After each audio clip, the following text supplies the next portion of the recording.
All right, let's go ahead and get started. I know this is the final session. There's lots of buzz, lots of thinking that is going on. So let's go ahead and take our seat. I'm Mary Pesic. I am with the Envision team and also the Wisconsin Department of Health Services. Really, I mean, I think as I think about the last couple of days, I just want to say, wow. It's amazing. You know, I think just all the energy, all the passion, the stories, the connections that have been made over the last couple of days. Again, just wow. I was also thinking this morning that 3 years ago, a lot of us were just really conceptualizing this. You know, I looked back in my computer and we actually submitted our 2109 and actually 2110 applications in May of 2021.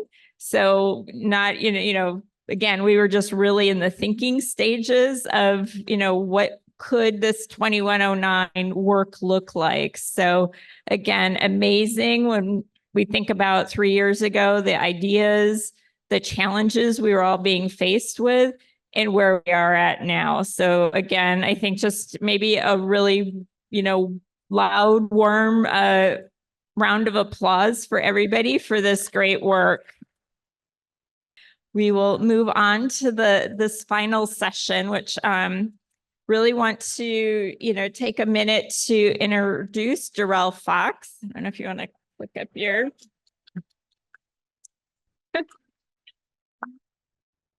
And yeah, as I was thinking about how to introduce Darrell, I'm like, does he need introduction? And probably not. But, really, Darrell has been a CHW for 30 plus years. He has worked at the local, really deep community level, the state, national work.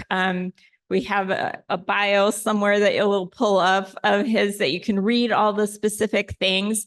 I think for myself and working with Darrell as a Envision CHW council member over the last couple of years has really been a great experience for me and has expanded, kind of my allyship, as I continue to grow in that. So I appreciate all that Darrell has done for all the lives and the people that he has touched over his 30 plus years. So with that, I will introduce Darrell Fox and turn it over to him to introduce the rest of our panel and topic for today. So let's give Darrell. Oh, yeah. My mic sounds right. Check one. My mic sounds mic, right? All right. Y'all know that one. All right. So greetings, everybody. Before I get too excited, I need a script too, because I do get excited. But welcome you all to Rising to the Challenge. This has been an amazing 3 days. You guys have heard from some amazing presenters. And so today we're going to give you just a little taste from a couple of the 2109s. And we're going to talk a little bit more about how we have been able to engage and connect with and educate key decision makers in at different levels. So today you're going to hear from a little from me. You're going to hear from Gwendolyn Tallman, who's here with Tuba City. You're going to hear from Marsha Radabal. Okay, Tuba City in the house, Arizona. Marsha Radabal. And then OJ, and I'm going to take an attempt before he speaks to say his full name, and I have practiced a little bit. So one of the things we want to talk about today is rising to the challenge to support and sustain CHWs at multiple levels. And those levels include, today you'll hear a little bit more about the tribal nation level, around tribal nation leadership, some county and some local level connections and synergies. You'll hear from a Ministry of Health connection from our friends from Palau, and you'll hear a little bit more about some of our federal connections. Aligned with the summit day 3 theme of connecting CHW sustainability movement, we're honored to have the 2109 project's representatives who will talk a little bit about how they've been able to rise into the challenge, to build or enhance CHW workforce efforts by building relationships with, engaging, and educating key decision makers with the goal of developing, maintaining, and sustaining CHW programs, CHWs in their areas. This session continues the discussion from the plenary that happened earlier. Shout out to Honey, the North Carolina team, shout out to the Partners in Health team, and also the workshop that preceded this session about how we truly engage and connect with key decision makers to positively impact the sustainability of our workforce of CHWs. During this session, we will hear about some of the 2109 projects who have connected with, built relationships with tribal nation leadership, different health systems, health departments on the local, county, and state levels, as well as work educating and engaging policymakers, including people as high as the Ministry of Health in Palau, and also on the federal and national levels. We also want to acknowledge the critical importance of key decision makers and allies and champions that are within our agencies, our community health centers, our community-based organizations, our hospitals, clinics, district level offices of public health, and all these acronyms, CCOs, MCOs, ACOs, we'll name those later, and all the systems of care and health. We can advocate for national level funding and programs with CHWs, but we need to ensure that the decision makers at the organization and agency level know who we are, who CHWs are, know what we do, our scope of practice, key roles that we should and can play in the organizations. And they also need to support CHW core and continual training while we're on the clock.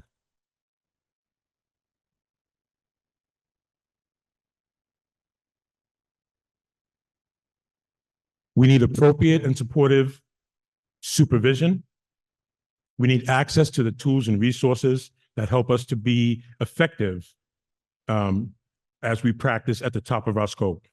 And we also need administrative policies at the organizational level that are really valuable to CHWs.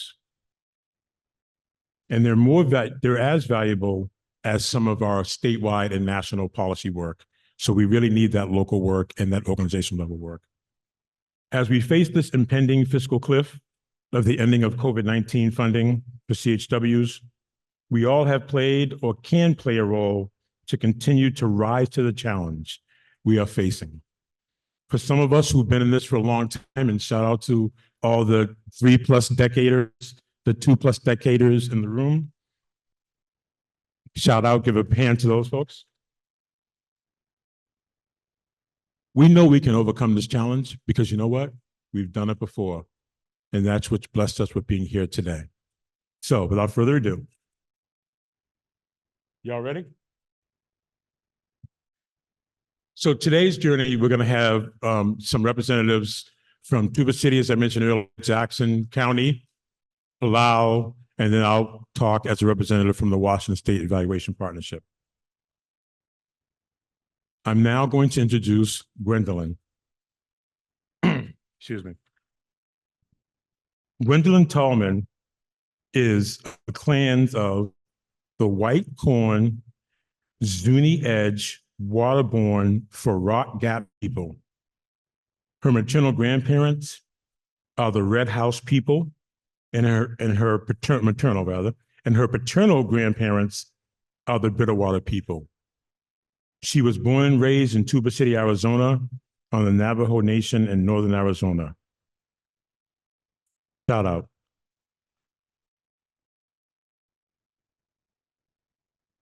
She's the project manager for the public health program under the CDC CCR project.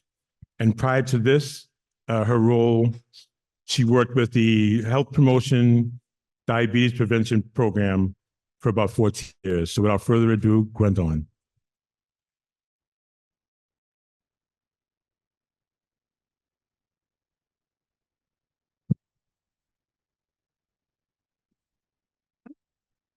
Good afternoon, everybody. I would just like to reintroduce myself in my Navajo language for all my family and relatives out there. Gwendolyn Tallman Yunxia. Nandansk Nash Ejitobahan Nishlan, Sadishkijni Bashichin, Kansachitni Eshiche, Torich Dashidnilla, Twinanes Dizidant Nasha, Akot Stan Shle. So that's the first paragraph you see up there. Yeah.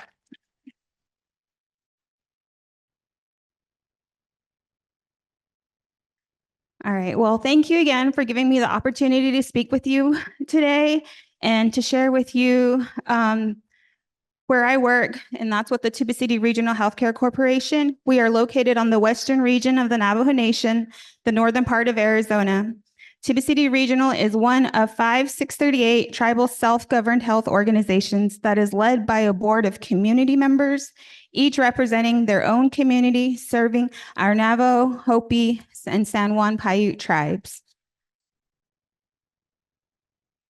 Oh, I guess I'm not tall enough.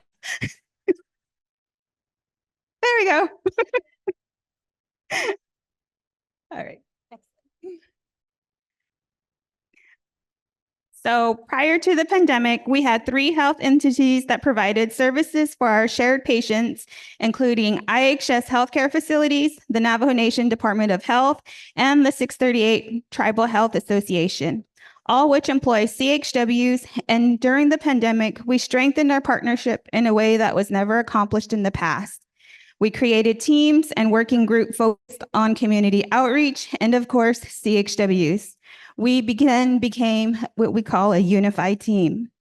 In order to combat COVID-19, there had to be a lot of cross-site collaboration with healthcare leaders, such as the Navajo Epi Response Team, Contact Tracing, ComCare Working Group, our Case Management Core Team, the Navajo Nation Department of Health, HCOC, Public Health Team, and all these teams help consistent meetings comprised of the IHS team, our Navajo Department of Health, and the 638 Health Association.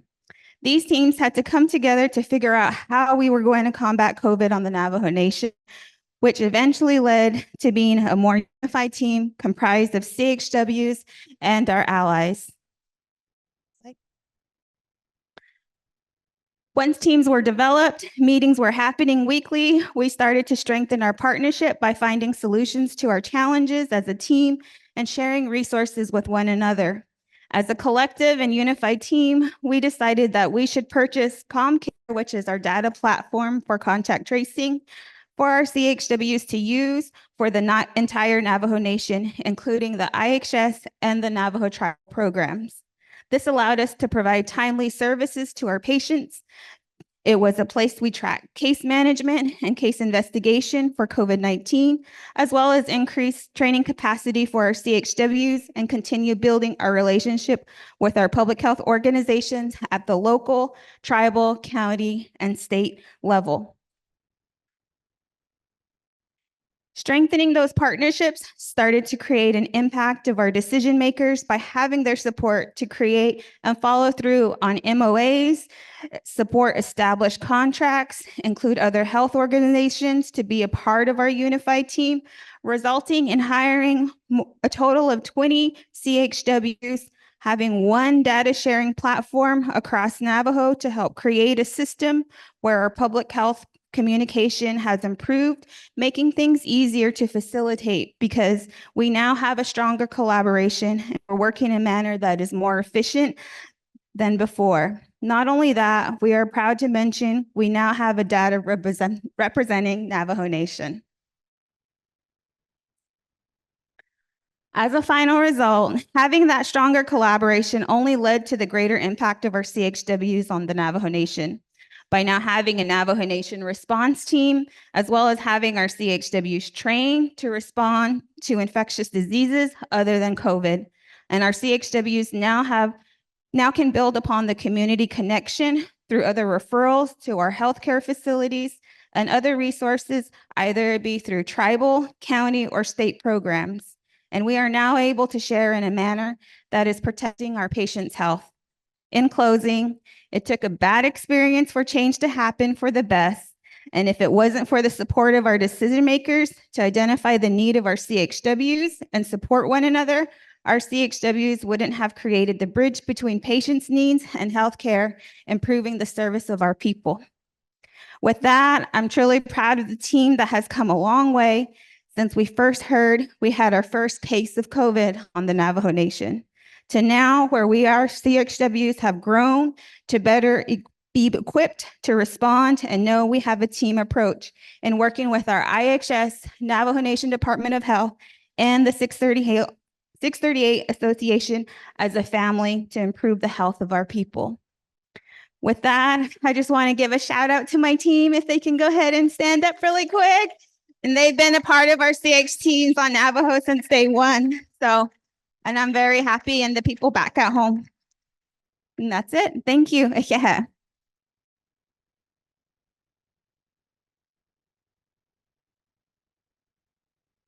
Thank you so much, Gwendolyn. Tuba City shout out. I want to thank everybody here, and I also want to thank all of you and ask you to keep on, and keep on rising. Some of y'all who musically inclined are probably thinking of a Curtis Mayfield song right now, and there's a few others, Keep On Keeping On, depending on what era you're from. And also, there's another song, Keep Rising to the Top, and I want to shout out to Dougie Fresh and Kenny Burke for those songs. So keep on rising to the top, yo. See if I can keep this moving. Okay. Next up, we're going to have Jackson County. I'm going to introduce two speakers that are excellent folks. I've got a chance to talk with both of them recently. So I'm going to start with Marsha.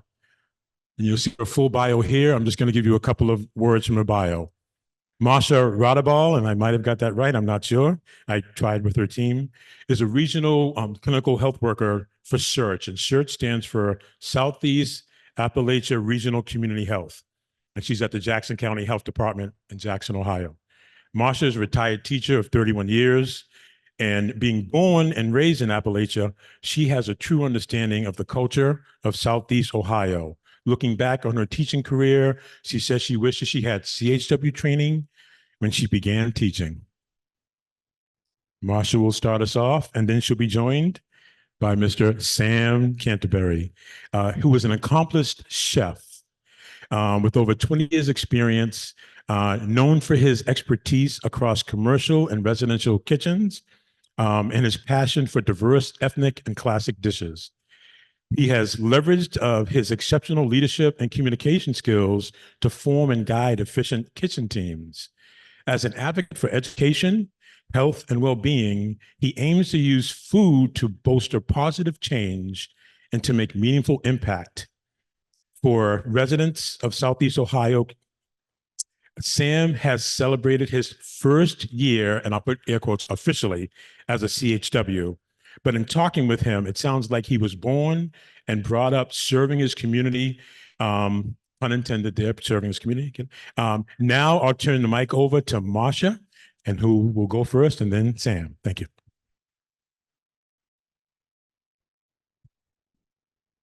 Hello, everybody. It's nice to see all these happy faces still here at the end of the conference.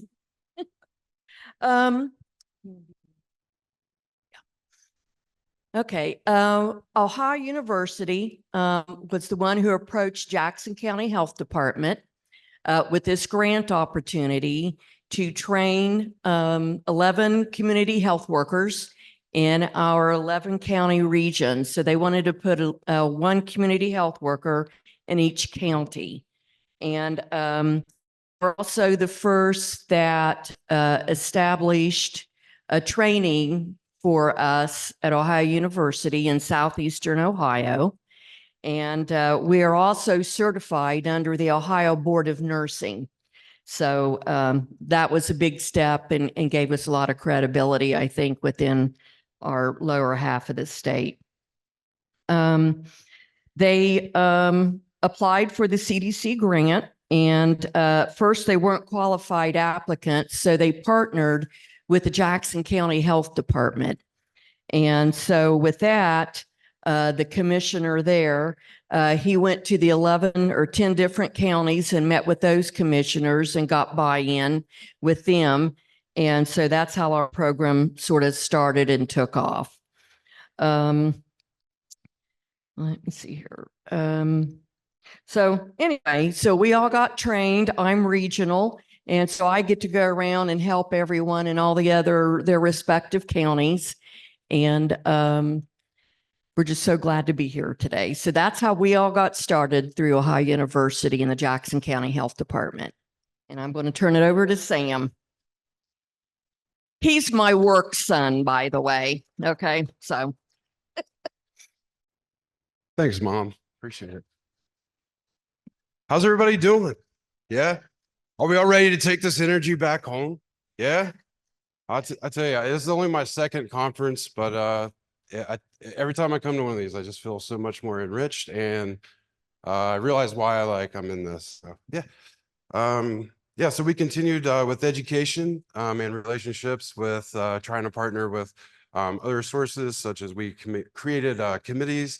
So like data committees, like basically like, so there's like my neighboring county, we would have resources from each person because there's just not enough money out there. So we all just try to piggyback off each other and sort of help, accomplish our goals and stuff like that.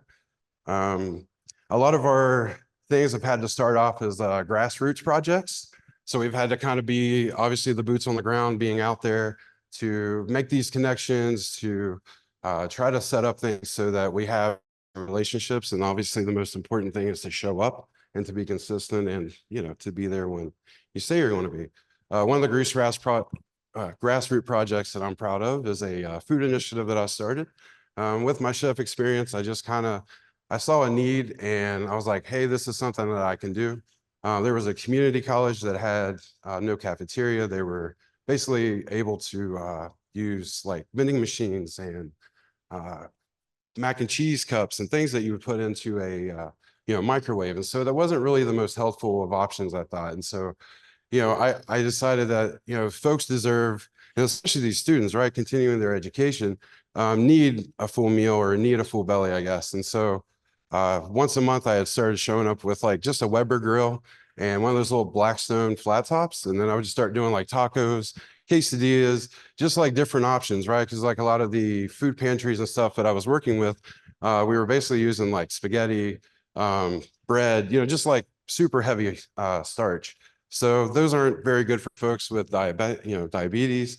Some of the folks who were gastro bypasses, like they can't have like noodles and different things like that. So it was just really just struck me that like these folks needed to have healthier food options. And so with the food initiative, like we just try to feed people, right? And so that's the one way to kind of get also people to come to us, because it was kind of hard like trying to maybe find like some clients, right? But one thing that'll break any bridge or sorry, that will cross any bridge or break any barriers is food, right? Because as we all know, especially you've grown up in like the South and like that Appalachian area, Sundays, man, that's like family time, and that's the only time anyone's not fighting, right?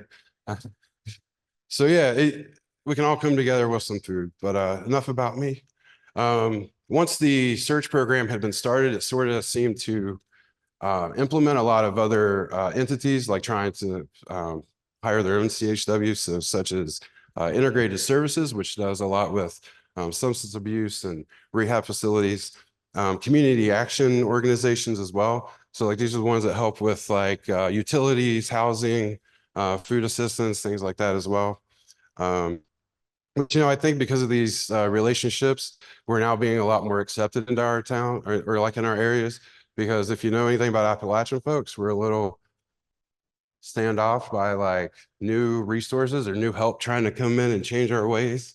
But, when you put someone who is from the area, I mean, y'all know as well in your communities that, they see a face, they recognize, or if you at least recognize like a background that they have, then you can all sort of like use that, right, to help implement. I mean, one of the issues we have is like, we have a veteran who's hungry. It's like, let's get you some food assistance, right? But they don't want to accept the help.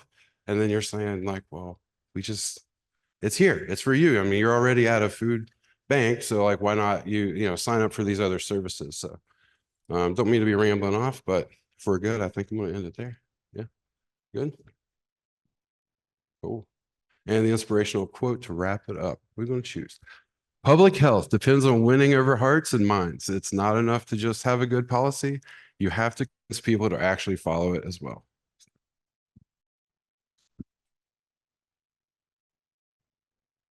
Sam, new to the field. Thank you, Jackson County. Rising to the challenge, helping Appalachia. Keep on rising. So next up, I bring you someone who is just an amazing person when you meet him and talk with him and his team. And his name is Bella Essel Ub, also known as OJ. And he might pronounce it a little more elegant than that.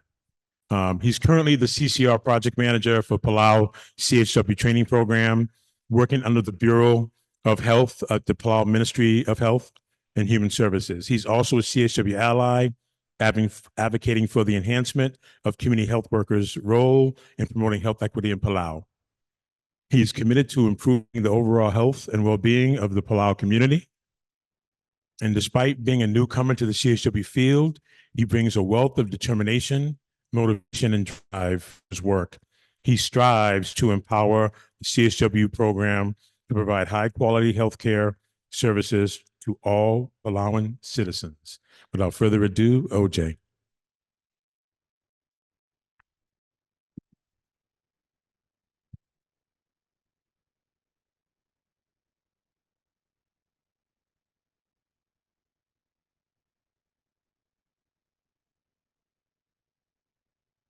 Hi, everyone. I'm just going to reintroduce myself because he kind of almost got it, but not really close.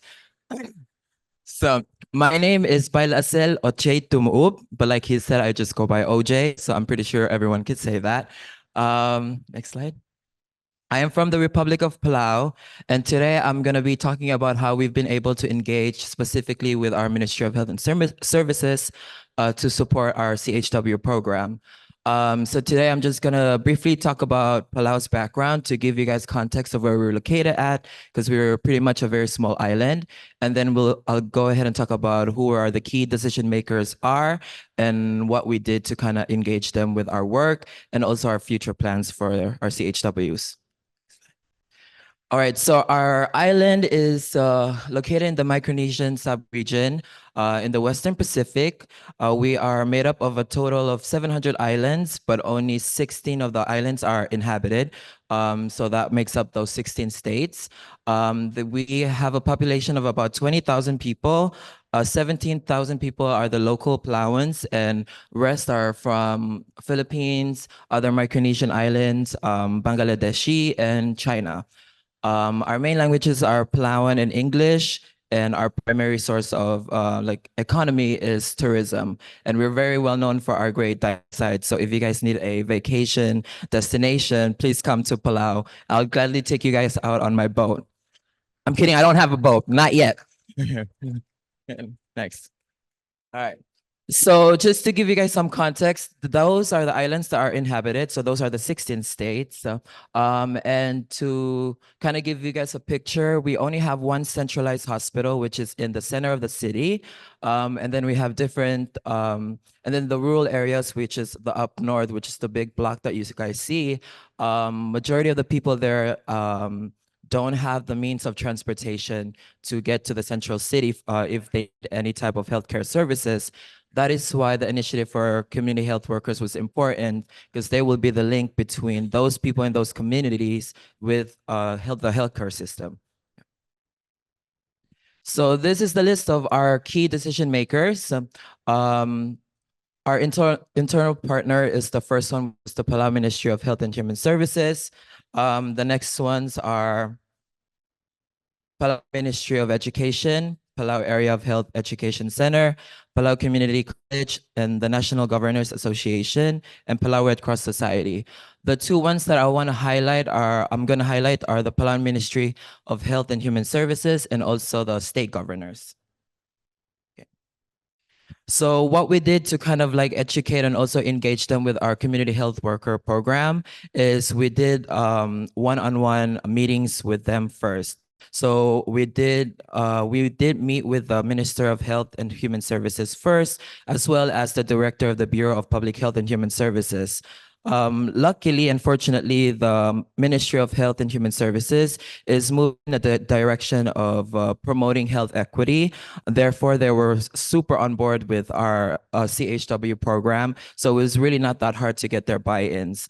But they did support us and did recommend that we approach the state governors because the state governors know their states more than we do. And in order to recruit CHWs within those states, we had to approach those state governors. So we did try and meet with them one-on-one, and we were able to have those one-on-one meetings with them in order to talk about our plans to train up CHWs within their states to kind of help bridge that gap within our healthcare field.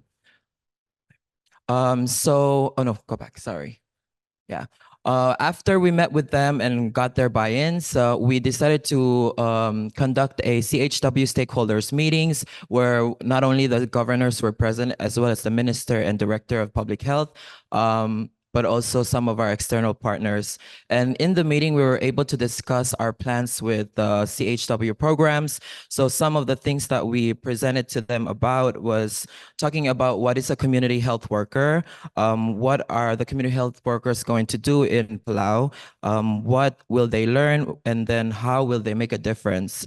One of the things that we really did in that meeting was really incorporate some of the suggestions and the recommendations that our partners were making in that meeting. And it was important for us to take in those inputs because not only it shows that we value their input, but also we appreciate their involvement in our CHW program.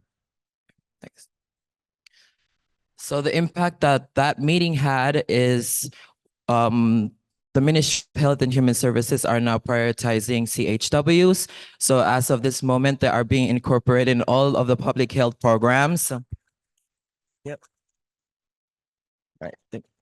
And we've really established our partnership with both of our internal and external partners. And that has been one of the key things that's kind of been driving our CHW program forward. And then now more of the community members are more aware of also about our CHWs. And in this picture, I would just like to share a little bit of a short story. So this was taken at our Palau's first health summit. Palau's first health summit. And the theme of the health summit was health equity. And in this summit, the Minister of Health asked all of the CHWs to stand up in front of the president and the rest of the people in the community. And it was so powerful because I want to share a statement that he said, but it was in Palauan, but I have the translation. He said that the CHWs will serve as a link between the community and the healthcare system, working to address health disparities and promote health equity for all members of the Palauan community. And I think that was very powerful and impactful. And I think it was very powerful and impactful because in that moment, not only the president was there, but I think that was the introduction of the CHWs and the movement to the rest of Palau. So even though it's still a new field in our country, but there's so much work that needs to be done, but it's going to get done. And I'm looking forward to seeing it blossom and grow. Thank you, everyone.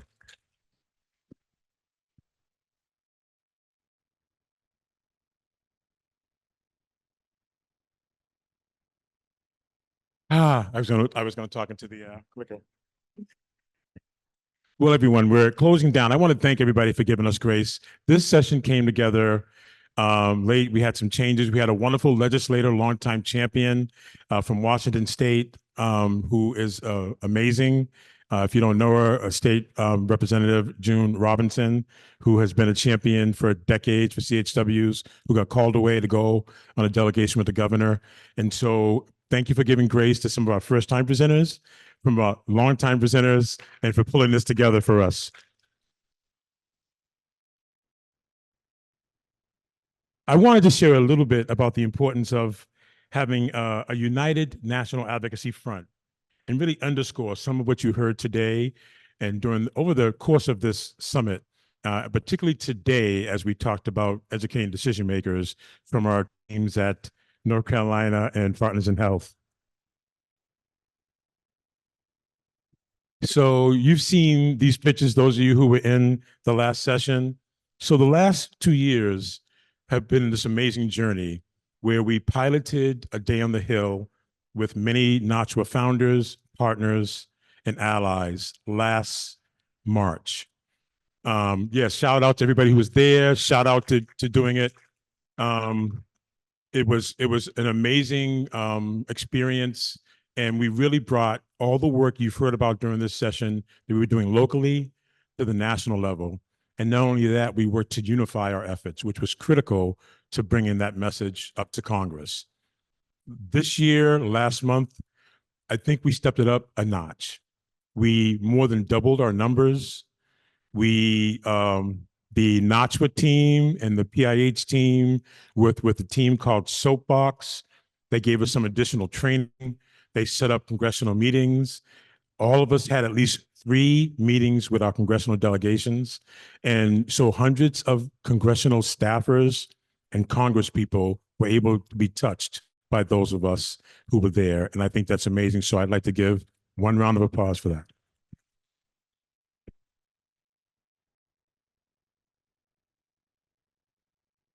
In response to this unprecedented interest and momentum to integrate CHW profession into state, federal policies and initiatives, NACHWA and PHI collaborated to coordinate the inaugural and then this year's Days on the Hill. It's been so successful, and last month was so successful that the planning team kicked it up a notch, as I mentioned. I share this with you to underscore the importance of unity and a unified message, no matter what title we fall under in this field. In our national advocacy and educational efforts, this is truly a time to uplift our local, state, county, and tribal nation work efforts to strengthen our position as decision makers better understand that we are the bomb. I thought about not using that word. I was going to use another word. We are the, but we can't be everything. We cannot be a bridge to nowhere. We need systems to be there. We need, when we make referrals, we need people to be able to receive those referrals. So our work is critical. The work of this Sustainability Summit is not just for our workforce, but to sustain systems of care that are responsive to our communities. So I thank all of the folks who are working locally to do that. I also feel that we are at a time and a junction that's scary, but it's also a blessing. We are all being strengthening by this struggle, and we all have work to do. And this summit has helped give us the tools, the knowledge, the wisdom, the partnerships, and the relationships to do that work. And you'll probably hear more of that in the closing. So without further ado, if we do still have time, I want to ask for some closing remarks from each team to give you one message that they want to make sure you leave based upon their work around sustainability. And I'm going to pass the mic. Closing remark from each team. One message that I would think we could take home is that continue to fight and continue to understand what your purpose is for. Everybody has a purpose, and for me, it's fighting for my community, it's fighting for my family, it's fighting for my kids, and that's my motivation when I go back home. And I want to leave that with you as well.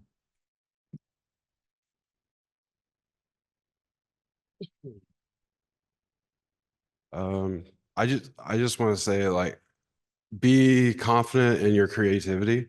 If you feel like, I don't know, like Lil Wayne said, like if it's, you know, sorry, I got to make this quote because there was like one line where he goes, you know, rain on my head, but I call it brainstorming, right? So when you feel like everything is just hitting you and you don't know what to do, just start brainstorming, and then you'll come out with the answer on the other side. So.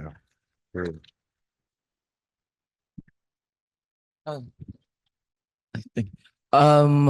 think a takeaway that I want everyone to get, specifically for our team as well, is this experience has just been such an amazing experience, especially coming from a small island. And you guys and your hard work and seeing that and hearing about it is also a testament that we could also do it. So I just want to thank everyone also for the opportunity for sharing all the things that you guys have shared with us. And I'm hoping to take all of those home and we could make a change back home. Thank you.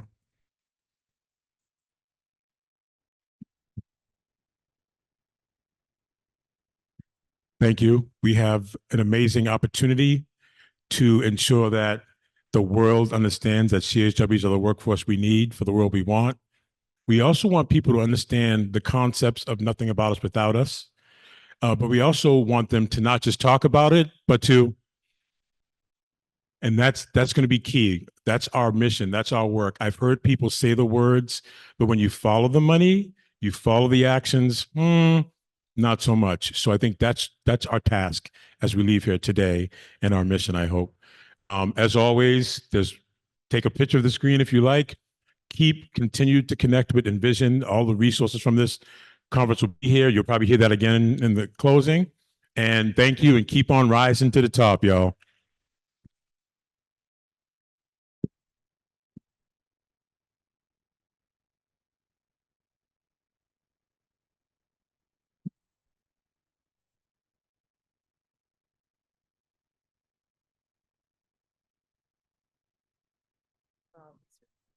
Leslie does. I'm in the middle.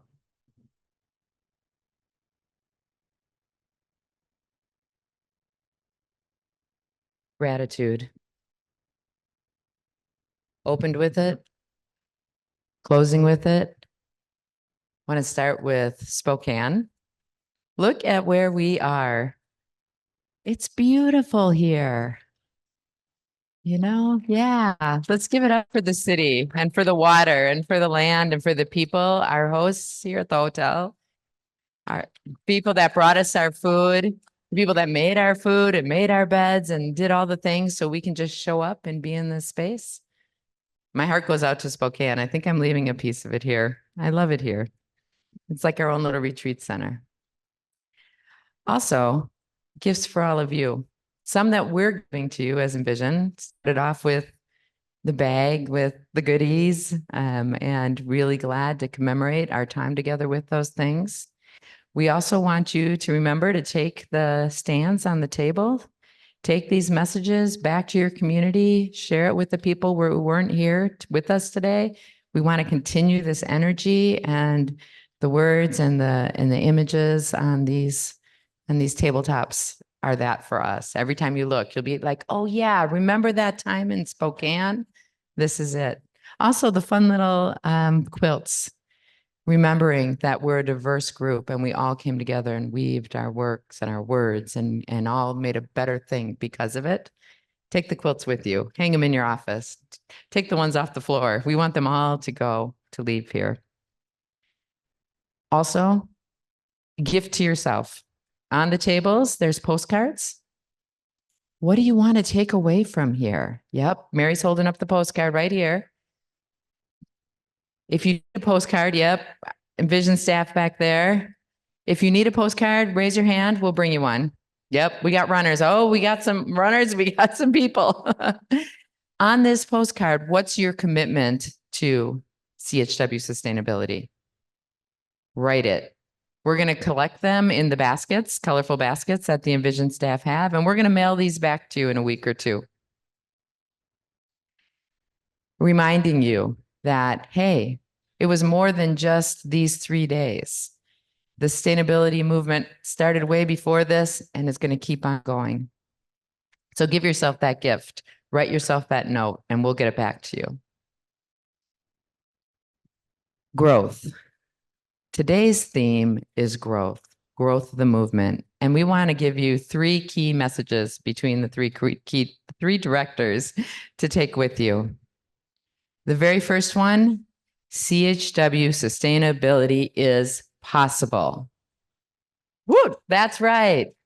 You're possible. We are the ones that we've been waiting for. To quote my friend in Harris County, if we don't do it,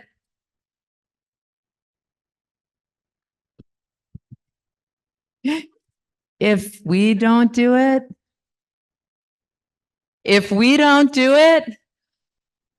that's right. We're here. We're the ones. We're the workforce for the world we need. The second one is it takes resources. CHW sustainability is possible. It takes resources. We're your resource. Time, tools, TA, we got you. Hook us up, Envision. We're here for all of you. For the recipients, for the CHWs in the field, for the orgs in between, this is our time to keep this momentum going. And the third, CHW leadership is the foundation. CHW leadership, CHW leadership. To underscore that sustainability is possible, I want you to just really take a moment and see yourself in it. As you write these words on the postcards and you send them to yourself, center in it, it's possible because of each of you. Thanks, Sherry. All right, so I get to punctuate that second point, right? Dedicated time, resources, what it looks like to really roll up our sleeves and do this work. You know, we talk about growing a movement, and Sherry made that point before, right? That it's been here, but to grow something, you have to do it intentionally, right? It takes energy. It takes real dedication to nurture into what we want it to be, to grow it into what we want it to be, right?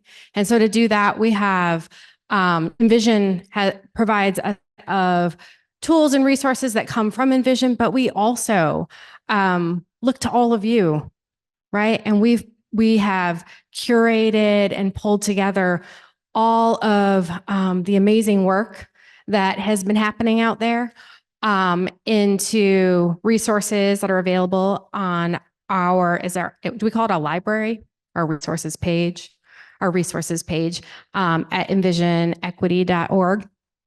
And I want to name that everything that we have worked through during the summit, all the bits of paper that have been floating around, all the slides, all those things. We are working hard to get all of those up on the website as well, so that you continue to have access to those things.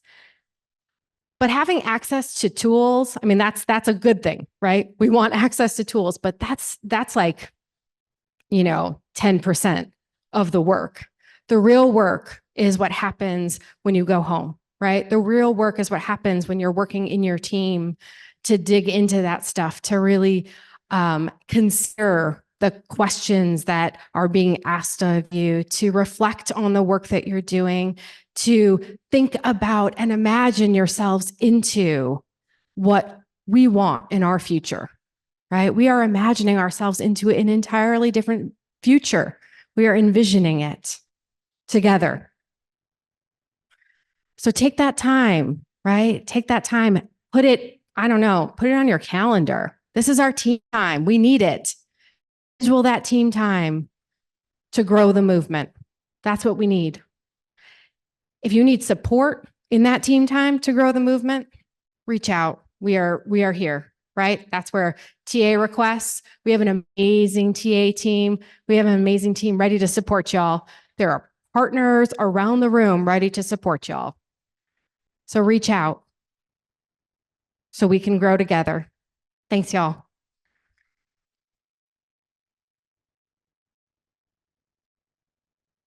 You know what? I don't need Bring that. us home, LR. No, that's all right. All right, so I get to bring us home.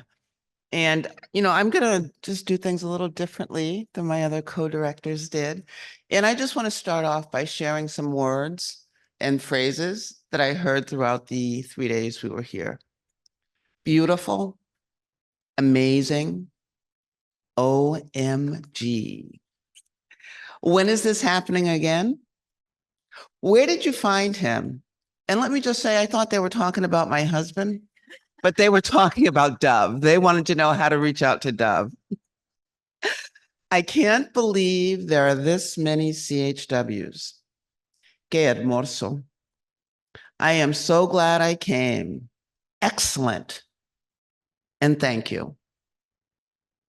What I want to say is thank you, all of you, right, for taking the time out of your busy, busy schedules to come here to join Envision for this amazing, I think it was amazing, Sustainability Summit. So thank you all. It's not a thank you to us, it's a thank you to you. Now I'll get back on script, Sherry. So, CHW leadership is really and truly the foundation of sustainability, right? We can't do this sustainability work without having CHW leadership as a base, as a foundation. And so I just want to say to the CHWs that are here, my brothers and sisters, my CHW brothers and sisters, step up, right? We all need to step up and take some ownership of the sustainability of our workforce. I know we can't do this ourselves, right? That we need our allies to help us in this journey, but we have to step up and take some leadership. Yeah, that's right. And I know that leadership is going to look different for every single one of us in here. But I want to reiterate that we're all leaders and that we've got something to contribute to the sustainability of our workforce. And I'm going to quote Honey from this morning, because Honey said, sometimes that's uncomfortable. And it is, right? It's uncomfortable to say to some of our colleagues, our allies, that we want a seat at that table too. But we need to do that. And we need to work collaboratively with them, right, for sustainability for our workforce. Our leadership is needed.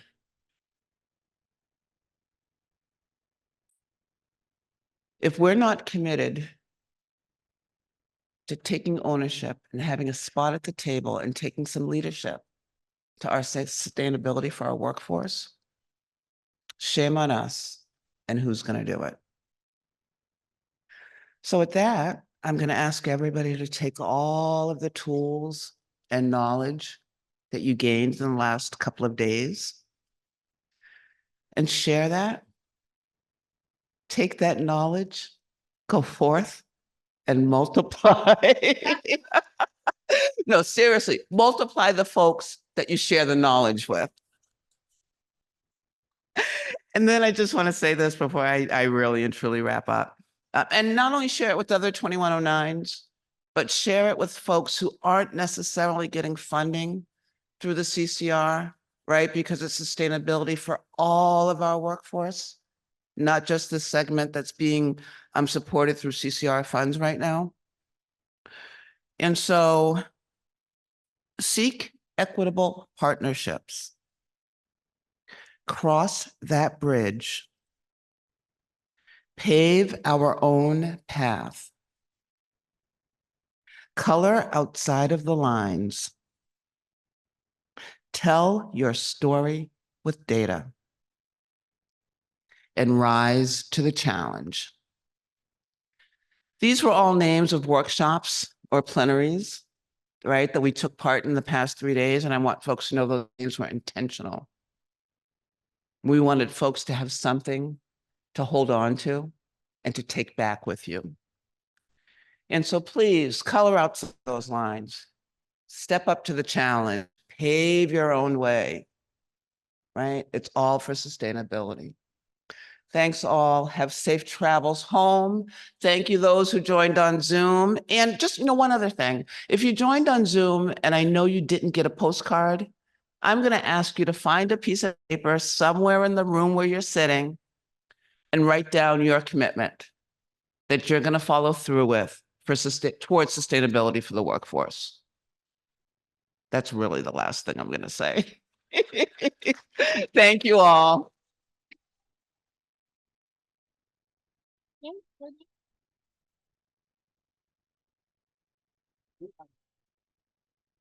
Bring it in.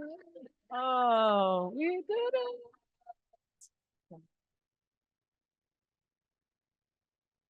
You know I said that was the last thing, but I just wanted that thanked a lot of folks in this room, but I don't believe that we thanked the interpreters.